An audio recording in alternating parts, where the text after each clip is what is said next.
je m'appelle Philippe Abran et j'ai le plaisir d'animer donc ce webinaire de rentrée consacré donc ce mois-ci au plan agriculture climat Méditerranée. Un plan qui vise, vous allez le voir, l'adaptation de l'agriculture méditerranéenne aux impacts du dérèglement climatique et dont le lancement de la concertation préalable a été annoncé par le ministre de l'Agriculture et de la Souveraineté alimentaire à la mi-juillet. Quels en sont les objectifs opérationnels? Quelles sont les modalités de sa mise en œuvre? Avec quel calendrier? Avec quels moyens humains et quels moyens financiers dédiés? Au-delà donc de tous ces aspects pratiques, ce plan pour l'agriculture méditerranéenne constitue-t-il une réponse adaptée aux spécificités des territoires d'Occitanie?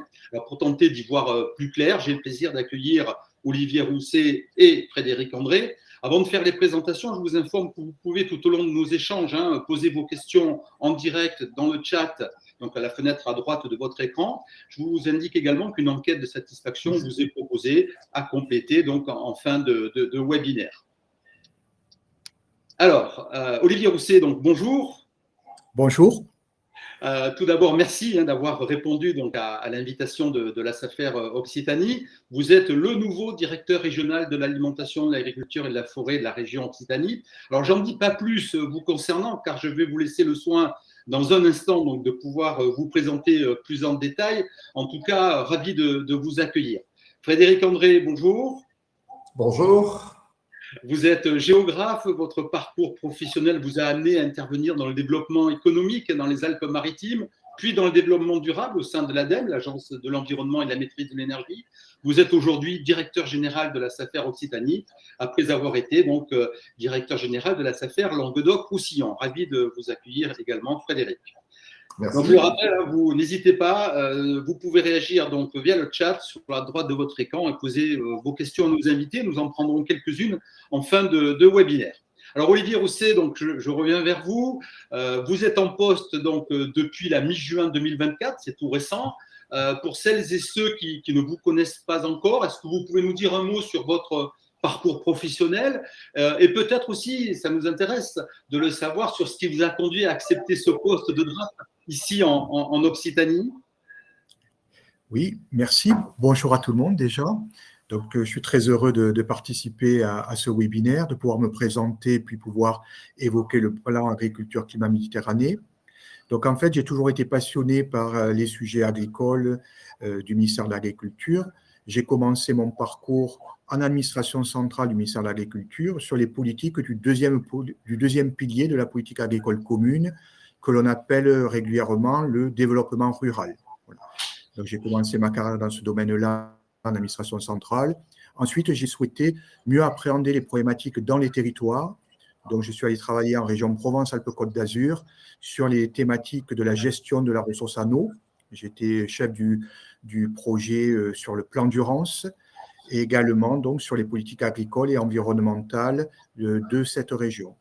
Ensuite, j'ai eu un parcours de forestier au sein de l'Office des forêts. Et là, je retrouve en fait les politiques agricoles dans la région Occitanie en tant que DRAF.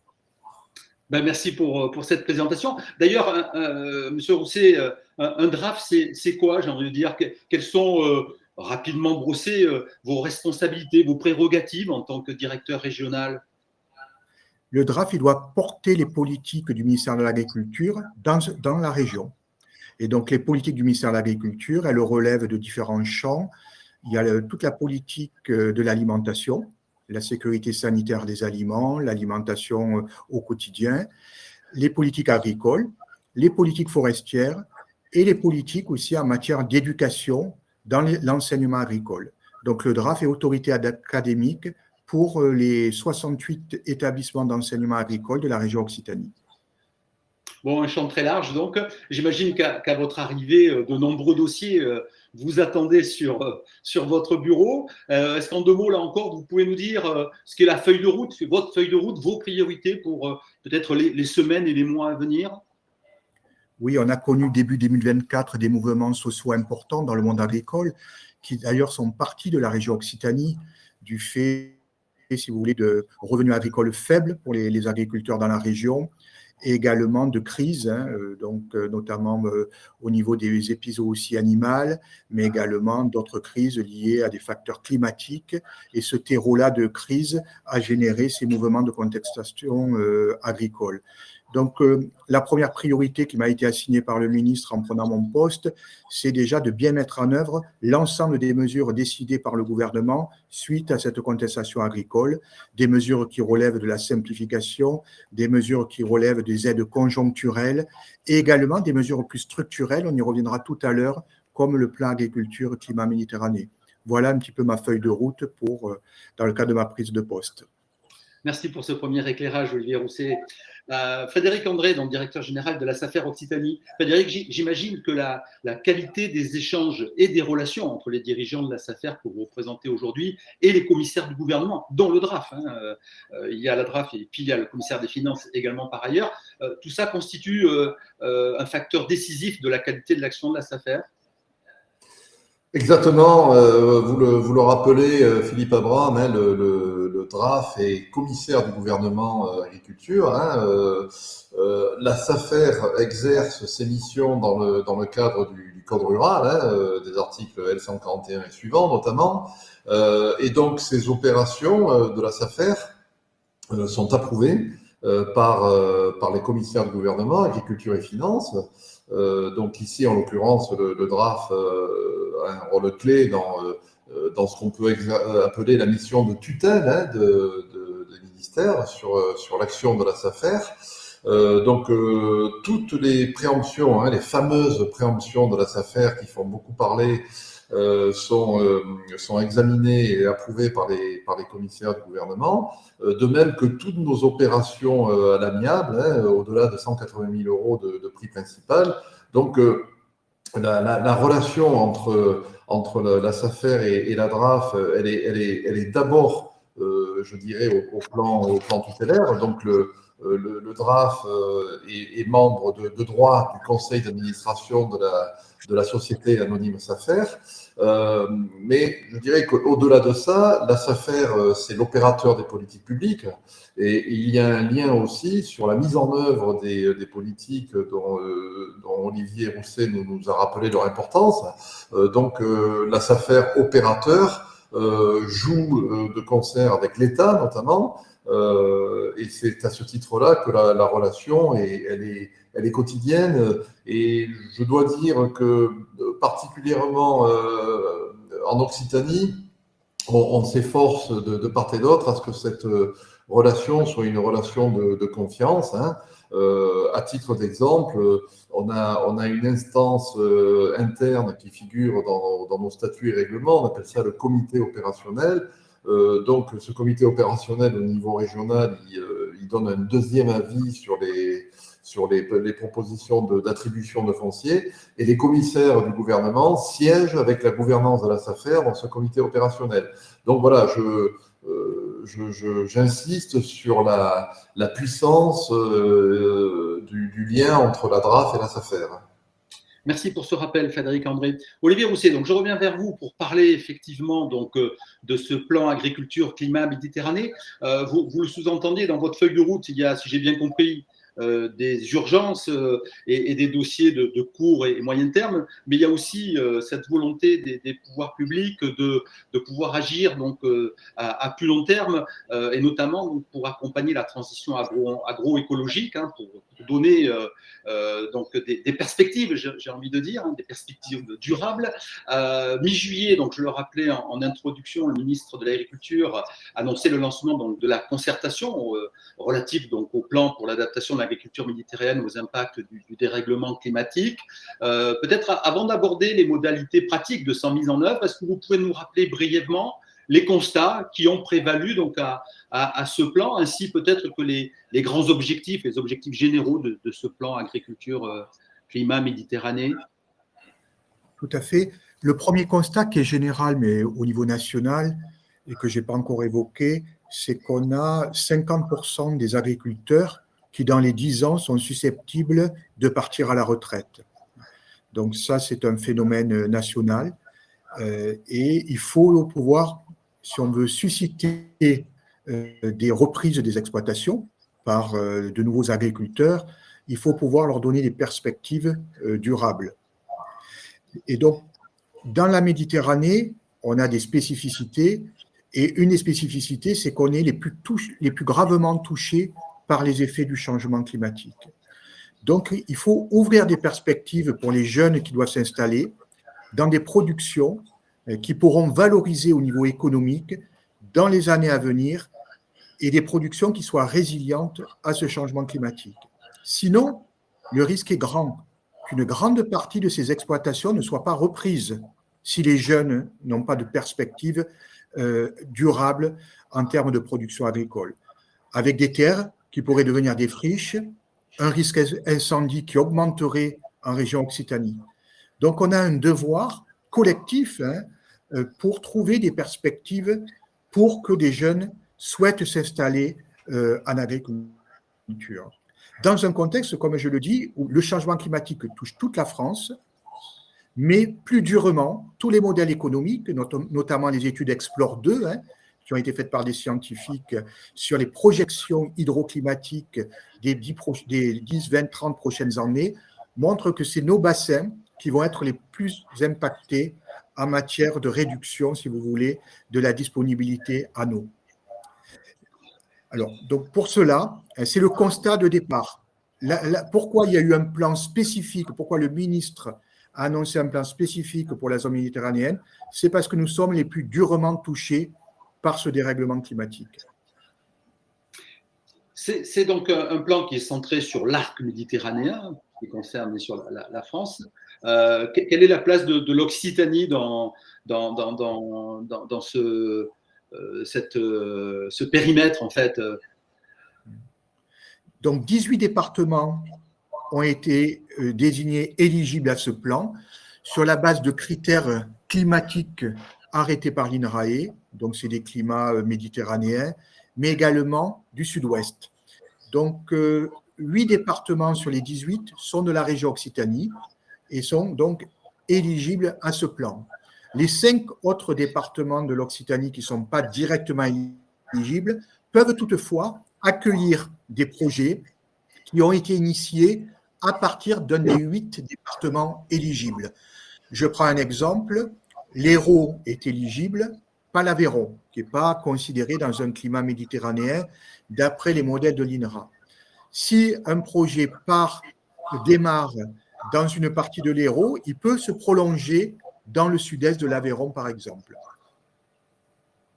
Voilà, donc 8 départements sur les 13, Frédéric, c'est bien ça, de la région Occitanie, directement éligibles, mais bon, quand même capacité donc, à se rapprocher à des projets éligibles si tant est que le département ne le soit pas lui-même, si j'ai bien compris. J'évoquais en préambule, Olivier Rousset, le lancement donc d'une phase de concertation. Donc ça a été annoncé par le ministre de l'Agriculture lui-même au mois de juillet. Qu'est-ce que ça signifie en termes d'approche et de méthode pour la mise en œuvre de ce plan agriculture-climat, que de passer par une phase de concertation préalable? L'enjeu de cette phase de concertation, c'est de bien partager avec l'ensemble des acteurs du territoire, notamment les structures en charge du développement agricole, les enjeux de ce plan, pour pas qu'on se trompe d'objectif.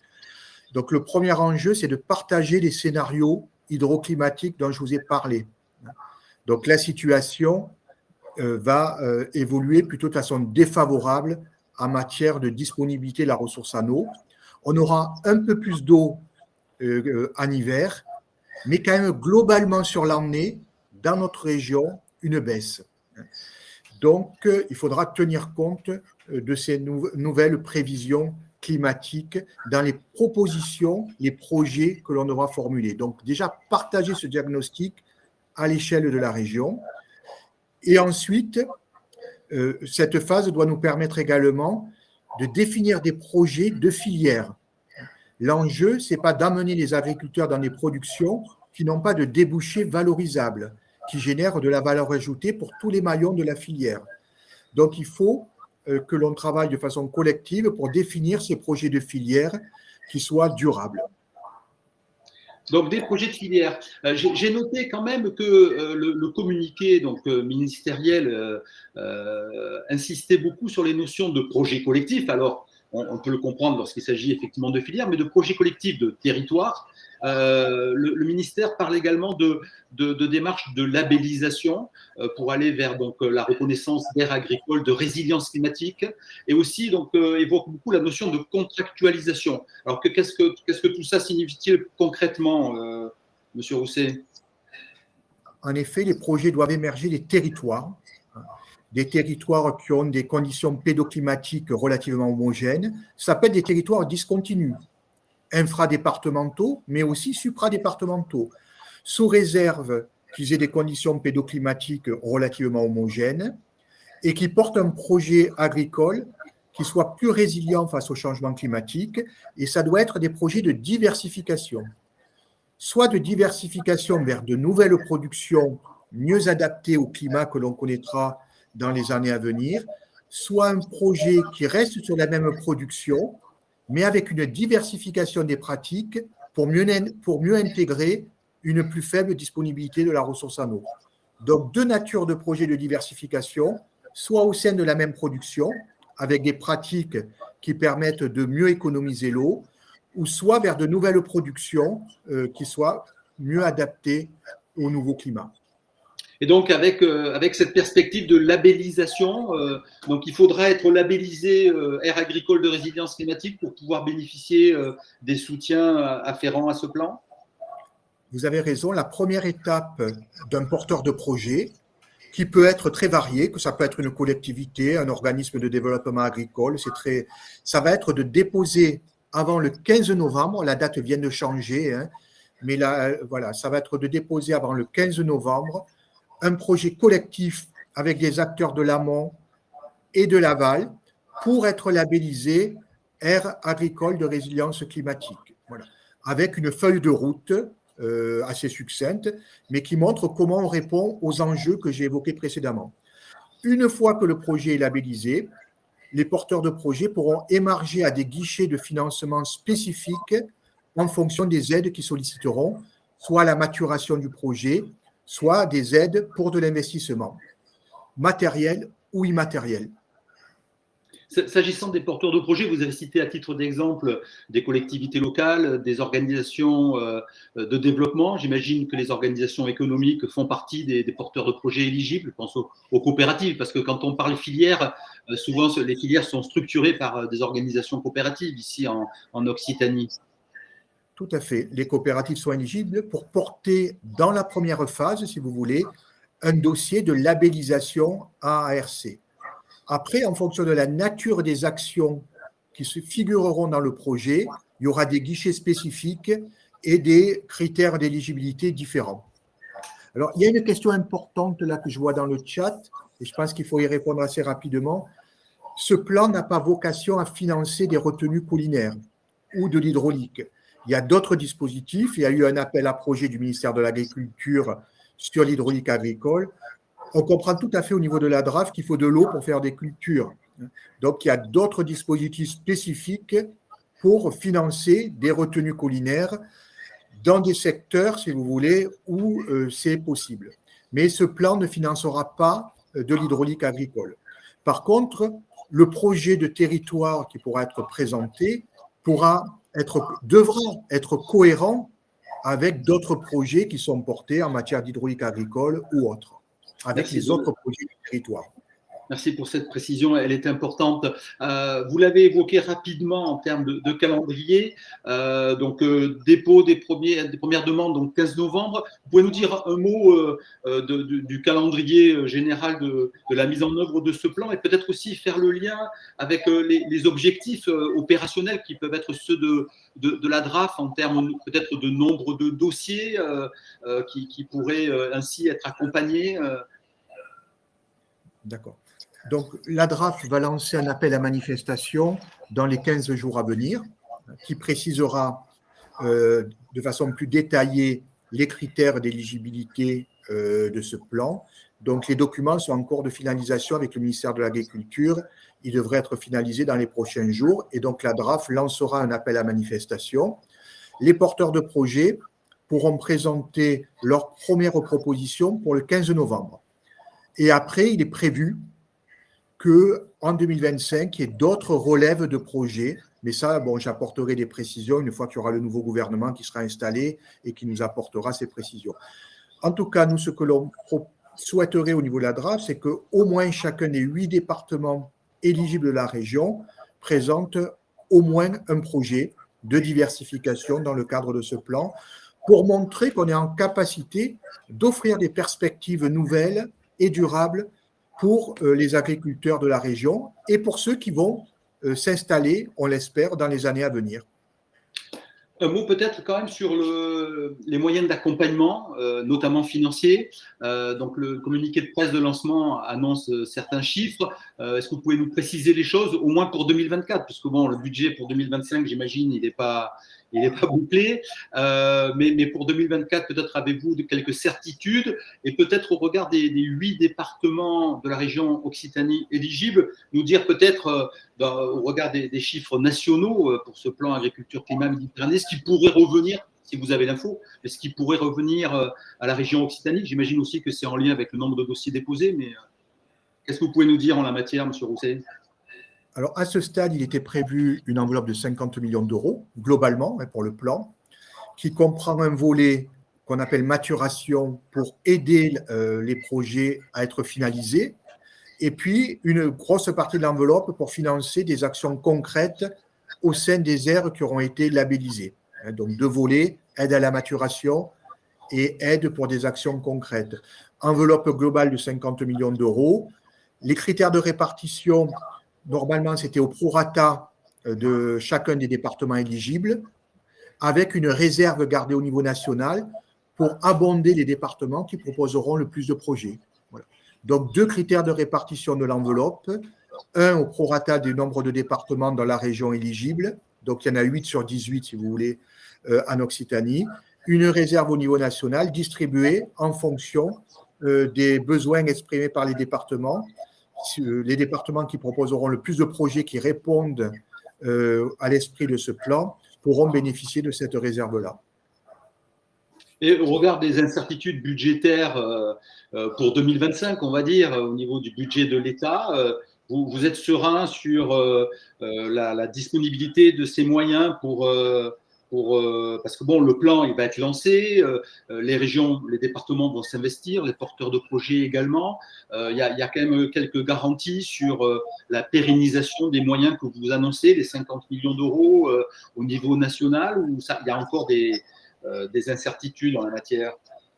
À ce sujet, je laisserai le prochain ministre de l'Agriculture s'exprimer, bien entendu. Mais dans tous les cas, moi, ce que je sais, c'est que les enjeux que j'ai évoqués pour l'agriculture méditerranéenne demeureront. Voilà, on va avoir des effets massifs du changement climatique sur des exploitations qui sont déjà dans de grandes difficultés. Je mesure bien la grande difficulté des exploitations agricoles de la région Occitanie. Donc, dans tous les cas, il va falloir offrir des perspectives, sinon, comme je l'ai dit, les terres agricoles seront abandonnées.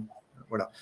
Donc, quelles décisions seront prises par le nouveau ministre, je ne peux pas bien entendu les préempter, mais ces enjeux-là, ils demeureront. Et il faudra pouvoir, l'État, y répondre, mais surtout aussi que tous les acteurs concernés par le développement agricole s'approprient ces enjeux-là, ce qu'ils font déjà depuis de nombreuses années. Les chambres d'agriculture ont déjà fait des propositions, d'autres acteurs aussi du développement font des propositions. Maintenant, il faut qu'on les consolide et qu'elles prennent une certaine ampleur pour répondre de façon massive aux attentes des agriculteurs. Il y a eu déjà de nombreux projets expérimentaux qui ont été développés dans la région en termes de diversification. Maintenant, il faut passer à une échelle supérieure. Ce plan en offre l'opportunité. En 2025, il faudra poursuivre, suivant une voie que nous donnera le nouveau ministre. Merci pour toutes ces précisions, M. Rousset, donc directeur régional de l'alimentation, de l'agriculture et de la forêt en région Occitanie. Frédéric André, directeur général de la SAFER Occitanie. Alors, on peut dire que vous connaissez bien la diversité des territoires d'Occitanie pour agir au plus près du terrain dans chacun des 13 départements de la région. Selon vous, ce plan agriculture-climat tel qu'il vient de nous être climat Méditerranée, faut-il le préciser. Est-ce qu'il vous paraît adapté en fait aux spécificités régionales que vous appréhendez et que vous connaissez bien, notamment sur le plan de la méthode, parce que de la réussite de ce plan dépend quand même aussi la méthode avec laquelle donc tout ça va se mettre en œuvre. Quelle est votre première analyse votre approche par rapport à la pertinence de la méthode sur la mise en œuvre de ce plan?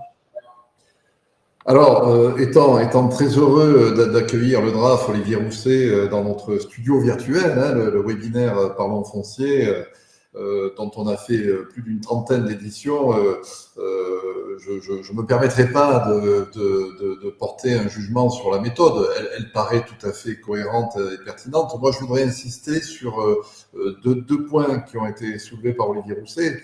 Quelque part, c'est l'urgence et donc la pertinence d'un plan spécifique et la mesure des enjeux pour l'agriculture méditerranéenne. C'est vrai que l'Occitanie a la chance de représenter un peu l'ensemble des terroirs, des filières qu'on retrouve au niveau national. Hein. On a trois filières majeures, hein, que sont les grandes cultures, l'élevage et la viticulture, des filières autres que sont l'arboriculture, le maraîchage. Donc on est présent à peu près partout, hein, sur les territoires d'Occitanie. Concernant je dirais la frange méditerranéenne, et d'ailleurs il faudra répondre à une question sur exactement les 8 départements, mais bon, on se doute qu'il y a les 4 départements littoraux, et donc il faudra qu'on sache quels sont les 4 départements de deuxième rideau qui sont éligibles. Mais donc concernant les territoires méditerranéens, on sait qu'on est dans des problématiques de violence. Violence de la topographie, violence de la météo, des aléas, et bien entendu, ça ne fait qu'accroître, augmenter dans le temps. On entend dire chaque année, c'est la première fois qu'on voit ça. Hein, souvent, le président de la SAFER Occitanie, Dominique Granier, qui est lui-même un vigneron dans le Gard, dit c'est la première fois qu'on voit de telles choses au niveau des cultures, au niveau du stress hydrique, de la sécheresse. Donc il y a urgence, il faut des solutions adaptées. C'est très bien, je trouve, de raisonner un peu en territoire de projet, donc ces fameuses aires de résilience, parce que dans ce contexte général d'impact très fort des caractères méditerranéens qui ont toujours existé, hein, mais qui sont aggravés par le dérèglement climatique, on voit bien qu'il y a des différences parfois d'une commune à l'autre, voire même au sein d'une même exploitation. Et on sait que, par exemple, les épisodes de grêle sont extrêmement localisés, ils sont d'une violence dévastatrice, mais d'un côté ou de l'autre du chemin, on peut être touché ou pas. Donc, l'approche par territoire me paraît tout à fait pertinente. Donc après, j'aurai peut-être l'occasion dans quelques instants de revenir sur ce que peut faire la SAFER dans le cadre de ce plan, mais par rapport à la question que vous posez, Philippe Abraham, ce plan est une nécessité, il faut le mettre en œuvre très vite. Alors j'ai vu une question sur les délais, ben oui, on va vite, et c'est très bien, parce qu'il faut agir vite face à la détresse de certaines exploitations dans ces milieux méditerranéens. Et donc, c'est une excellente chose d'avoir cet outil au service de l'agriculture méditerranéenne. Merci en tout cas pour cette analyse et cette prise de position, Frédéric André. Troisième et dernière partie donc, de cet échange précisément, donc, Frédéric André, vous venez de l'évoquer, pour essayer d'identifier ce que pourraient être les contributions possibles de la SAFER Occitanie, la mise en œuvre de ce plan agriculture-climat Méditerranée. Olivier Rousset, je reviens vers vous. On l'a évoqué, l'émergence donc, de projets collectifs de territoire est au cœur de ce plan, ce qui nous amène donc à évoquer les enjeux liés au foncier. Quels sont selon vous les sujets qui font lien entre les objectifs de ce plan, agriculture, climat, Méditerranée, et les grandes problématiques foncières régionales telles qu'on les connaît ici en Occitanie? Tout à fait. Je vais peut-être déjà répondre. Oui, j'avais transmis un PPT, je ne sais pas s'il pourra être diffusé, avec les départements éligibles. Mais voilà, à part bien sûr, il y a le Gard, l'Hérault, l'Aude et les Pyrénées-Orientales, mais il y a aussi le Tarn-et-Garonne, le Gers et la Haute-Garonne. Voilà pour les 8 départements éligibles. Donc, l'enjeu du foncier est très important dans la région, avec, comme je l'ai dit, un risque de déprise, un risque de friche s'il n'y a pas des projets de production agricole durables qui émergent. Et donc, la SAFER travaille sur ce sujet-là du foncier, sur le sujet des friches. Et donc, je pense qu'il peut y avoir des synergies à trouver entre les réflexions de la SAFER à l'échelle de la région et des projets qui pourraient être mis en place de remise en culture sur certains territoires. Donc, on va partir de projets de territoire. Et donc, les analyses foncières sur ces territoires-là de la SAFER pourront contribuer à la consolidation des projets. Vous avez vu dans les questions qui sont posées dans le chat, il y en a une qui fait référence à la question de la diversification en demandant si le développement de l'agrivoltaïsme peut faire partie de ces projets de diversification et pourrait éventuellement être éligible en tant que projet de diversification. Potentiellement, oui. Ça peut être de la diversification dans la production agricole, dans la production de biomasse, voire la prise en compte de l'agrivoltaïsme, tout en régulant, que ça se fasse de façon raisonnée, dans le cadre qui a été spécifié par la loi, mais ça peut être une voie de diversification. Après, au niveau des cultures, je vois également une question sur ce sujet-là. Moi, je pense très important de garder aussi à l'esprit l'enjeu du ministère de l'Agriculture partagé avec les professionnels de la souveraineté alimentaire. Il y a eu des rapports qui ont été émis en début d'année, production par production, sur celles pour lesquelles on importe beaucoup. Donc, il y a une réflexion à avoir par rapport à ces productions-là, qui sont aujourd'hui réalisées dans des pays qui ont un climat que l'on va connaître, nous, dans 20 ou 30 ans. Est-ce qu'on peut les mettre en place avec un coût de production acceptable pour que l'agriculteur génère un revenu? Ça me semble important à intégrer dans la réflexion de la diversification. Donc, la SAFER a toute sa place, selon vous, donc, en tant qu'instrument des politiques publiques en matière de foncier. Frédéric André le rappelait dans sa présentation initiale. La SAFER Occitanie donc, a toute sa place et un rôle à jouer dans la mise en œuvre de ce plan, au regard justement des problématiques que vous évoquiez sur la question des friches, sur l'accompagnement des projets agrivoltaïques. Bien sûr. Alors, tout d'abord, je l'ai dit, je le répète, on agit dans le cadre du Code rural et on agit au profit des politiques publiques. Et donc, particulièrement quand on parle de mise en œuvre de ces politiques publiques, Olivier Rousset l'a rappelé, on agit au niveau de cadres cohérents territoriaux, que sont des territoires de projet ou des territoires.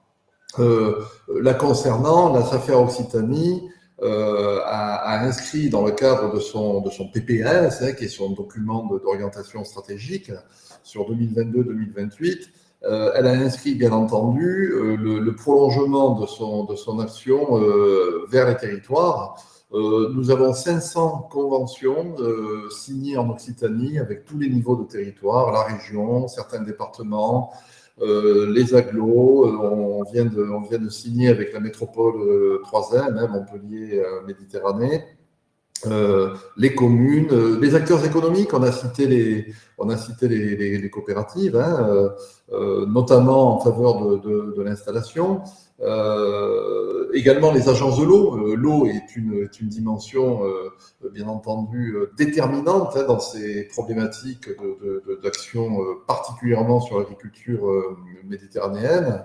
Donc, je dirais qu'on est, en quelque sorte, on est gréé et équipé stratégiquement pour travailler avec les territoires. Donc, nous, on est un opérateur. Sous réserve d'inventaire, nous ne répondrons pas à cet appel à projet. Il s'agira pour les acteurs éligibles de le faire. En revanche, nous proposons un ensemble de services à ces acteurs en tant qu'opérateurs, que ce soit dans le cadre de ce plan ou dans d'autres circonstances. Je suis heureux qu'Olivier Rousset ait évoqué la problématique des friches. Il y a 100 000 hectares de friches, peu ou prou, en Occitanie. Pourquoi je peux vous le dire? Parce qu'on est la seule région de France à avoir pu mettre en œuvre un inventaire exhaustif des friches agricoles dans le cadre d'un partenariat avec le CNES, et d'un projet donc, qui a abouti à un service EasyFriche, qu'on est en train de présenter notamment aux collectivités. Ça fait un tabac. Aujourd'hui, on est sur le Salon des maires en Lozère et on est présent sur les 13 salons des maires, notamment sur ce service donc de détection, de qualification des friches, parce que dès lors qu'un territoire a un projet, bien souvent, ça passe par la mobilisation du foncier. Et c'est là où, je dirais, la chaîne de services et les compétences de la SAFER s'exercent. Depuis 60 ans, on travaille le foncier, donc on sait l'évaluer, on sait le mobiliser, on sait négocier avec les acteurs du foncier, les vendeurs, les acquéreurs. Donc on fait souvent ce qu'on appelle de la négociation pour le compte des collectivités. Donc on peut très bien imaginer dans le cadre de ce plan pour l'agriculture méditerranéenne qu'un territoire ou un acteur quelconque, j'ai vu passer le mot de pistachier, mais toute autre culture de diversification, si un territoire s'engage là-dedans, ça peut passer, et ça passe le plus souvent, par la mobilisation d'un foncier adapté pour cette diversification. Et donc, c'est là où la SAFER peut agir. Donc, je dirais qu'en substance, on est vraiment équipé historiquement et en compétences pour accompagner les acteurs qui répondront à l'appel à projet du ministère. On le fait tous les jours et tout le temps, et donc on le fera particulièrement dans le cadre de ce plan. Merci donc Frédéric pour ces dernières précisions. Donc on retiendra que par vos expertises et avec la boîte à outils qui est la vôtre aujourd'hui, vous avez capacité donc à accompagner la mise en œuvre de ce plan. Je vous propose donc peut-être de prendre en compte quelques questions qui sont, alors qu'on a déjà traité pour certaines. Moi j'avais noté, Monsieur Rousset, une question de Cédric qui nous dit y a-t-il une orientation, entre parenthèses, peut-être un pré-arbitrage entre des projets à vocation alimentaire, industrielle, énergétique, ou pas finalement, et vous attendez les remontées du terrain pour ensuite regarder la pertinence et l'éligibilité des projets qui vous seront proposés sans qu'il y ait de pré-arbitrage? Pour l'instant, il n'y a pas de pré-arbitrage. Après, voilà, moi, j'encourage vraiment à faire remonter des projets. S'ils ne s'inscrivent pas forcément dans le cœur des objectifs de ce plan, on regardera, il y a d'autres appels à projets, on regardera voilà, si on peut les réorienter vers d'autres types d'appels à projets. Ce que je voulais dire également, c'est que voilà, il y a de nombreux agriculteurs de la région qui sont en difficulté aujourd'hui, qui n'ont pas forcément la trésorerie pour mettre de l'autofinancement sur les investissements. Donc, on est en train de voir les niveaux d'aide qui pourront être apportés dans le cadre de ce plan. On apportera des précisions prochainement. Mais également, ce qui est intéressant, c'est d'encourager les démarches collectives en matière d'acquisition de matériel. Et donc, les CUMA, elles sont très bien placées pour être aussi un des opérateurs de ce plan, accompagner les projets dans les territoires pour faciliter ces acquisitions de matériel nécessaires à la diversification des productions. Merci pour ces précisions. Alors, bon, il y a une question qui nous dit pourquoi un délai aussi court? Alors, on a bien compris qu'il y avait urgence à la situation, qu'il n'y avait pas une minute à perdre. Pour autant, c'est vrai que pour faire remonter des projets de filière, des projets collectifs de territoire, parce que tout ça, il y a besoin de mobilisation, de concertation et de travail préalable, ça paraît court. Il fallait bien démarrer à un moment donné, mais pourquoi aller… Pourquoi aussi court, en tout cas, nous demande Stéphane? On ne part pas de rien déjà. Comme je l'ai dit, il y a déjà de nombreux projets qui existent à une certaine échelle dans les territoires, des projets portés par de nombreux opérateurs de développement. Il y a les GI2E que la DRAF a encouragés. Les GI2E, c'est des groupements d'intérêts économiques et environnementaux qui ont déjà des projets de diversification. Ils ont déjà expérimenté sur des micro-territoires de la diversification. J'en ai visité un lundi sur la Grenade dans l'Hérault.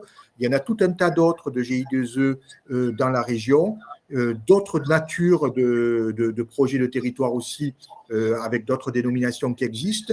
Donc, sur la base de ce qui existe, on doit être en capacité de formaliser des projets avant le 15 novembre.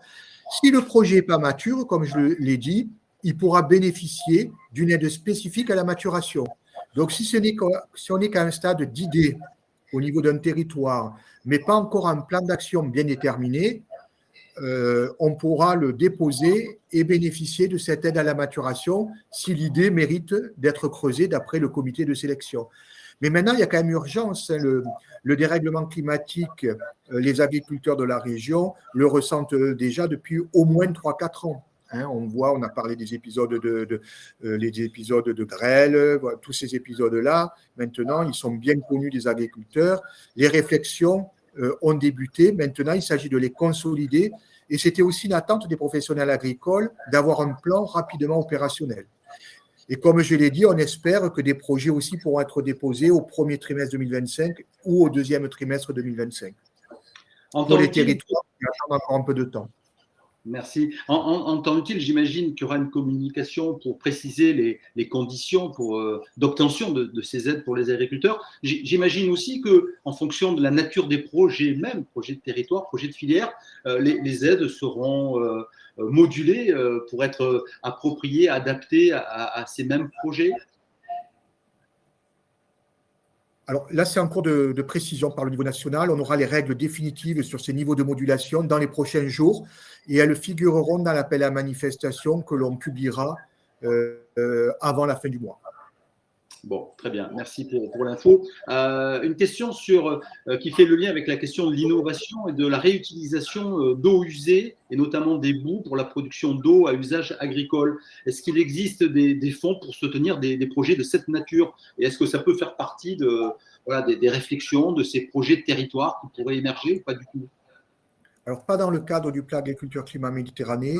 Après, il y a d'autres dispositions. Hein. Il y a des appels à projets que lance la région Occitanie aussi en matière d'hydraulique.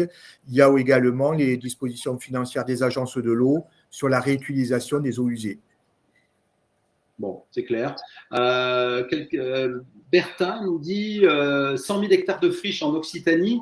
Quelles aides pour la remise en culture? Bon, vous avez déjà un petit peu répondu en disant, pour l'instant, tout ça n'est pas précisé, pas défini, mais imagine qu'il pourrait y avoir effectivement un accompagnement en la matière. Il y aura l'accompagnement des projets qui seront retenus dans le cadre de ce plan. OK. Gilles Lefrançois qui nous dit les fiches par département produites dans le cadre du PACM peuvent-elles servir pour informer les candidats à la reprise d'une exploitation agricole? Peut-être préciser ce qu'est le PACM? C'est le plan dont on parle, le plan agriculture climat Méditerranée. Donc, pour aider la réflexion dans chaque département, un des services de la DRAF a produit des fiches, si vous voulez, qui font un diagnostic de la situation de l'agriculture dans le département, le niveau d'accès à l'eau des productions, et aussi une analyse opportunités-menaces pour les différentes productions. Et donc, en effet, ça peut être valorisé dans le cadre des réflexions au niveau des territoires et des départements, ces fiches-là. C'est la vocation même de leur production. OK, merci M. Rousset. Alors, je vois que Cédric a déjà fait le calcul arithmétique du montant des aides par département au regard de l'enveloppe dont vous avez parlé tout à l'heure. Compte tenu du montant donc, des aides publiques, en moyenne 2,5 millions d'euros par département éligible envisagé, quel serait l'effet de levier attendu, M. Rousset? Oui, on espère que ces montants-là permettront, on va déjà attendre des projets.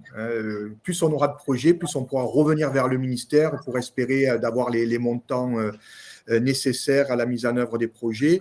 Mais on pense vraiment, oui, que cette aide-là, avec aussi la mise en cohérence d'autres dispositifs financiers, d'autres opérateurs, aura un effet levier important pour la mise en place de cette diversification des productions.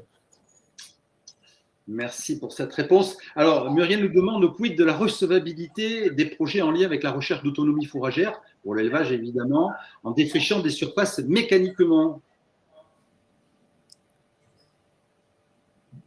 Oui, en fait, tous les projets liés à l'élevage sont potentiellement éligibles à ce plan.